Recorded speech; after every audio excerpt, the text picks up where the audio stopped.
Holy cow, Tim, it's great to be back. Cheers. Man, feels good, doesn't it? I know, the cider farm. Back together. This is beautiful. Isn't this place beautiful? On a Fantastic warm place. day like today, the cider just feels great. It feels fantastic.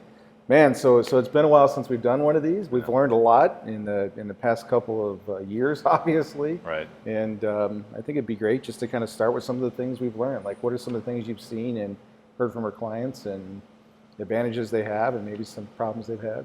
Yeah, it was a great learning experience, I think, for us. There were themes that we were talking about prior to, obviously, this pandemic hitting us. And watching how some of our organizations who were maybe more forward-thinking prior to the pandemic sustained through it, as opposed to those others who had to really react quickly. And so I look at those who, we use the terms a lot. We talk about this modern ERP concept that we work with, right? Yep. And as part of that, the adoption of cloud strategies and how organizations were maybe thinking about those prior. Those who really embraced that early on, once the pandemic hit, the advantages they gained immediately, not having to worry about the IT team coming in to deal with servers. Right? Simple things like people had to come in to do backups and make sure the systems were still running. And even in the early days of the pandemic, our clients who had adopted that cloud strategy immediately just had that benefit right away. And the real advantage was, right, is the cloud's not in the facility.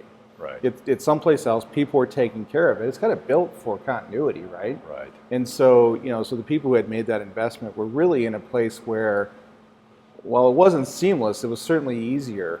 And one of the things that really turned the space and made people understand how business continuity with cloud was important was actually Katrina in New Orleans. Yeah, agreed. So if you watch some of the things that happened in preparation for that hurricane, you would see people just like literally unplugging their servers and carrying them out. Yeah. And so this was a different type of disaster, right? Something we had to recover from and prepare for. But the companies that were in that cloud environment really didn't have to go through those same sort of disruptive protocols. Yeah. Remember those days where everybody went home. And from an IT perspective, if anybody was in IT, trying to just procure equipment and think about getting laptops and standardizing that.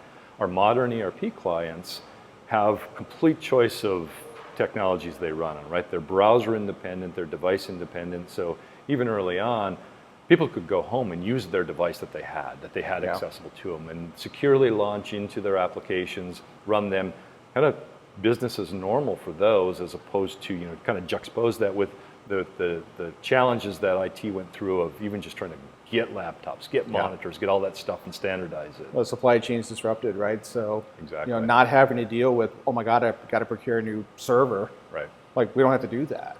Yeah. And thankfully so. And I think the last one maybe, Brian, is I think we've all now recognized and probably see that the future holds a distributed organization. Right? And so how do people now work in a distributed organization? Our modern ERP clients now evolve to these processes that allow them to have, remote approval paths, right?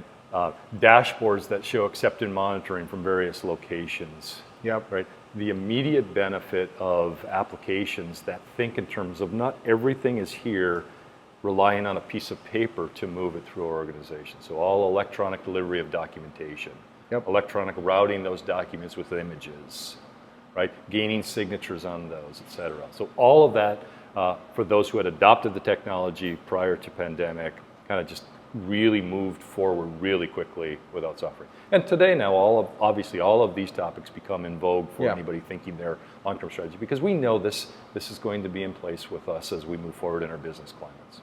Yeah, very good. Well, excellent. Well, this is awesome. I am so enjoying this fabulous, like batch-made cider. That's wonderful. And cheers. Cheers.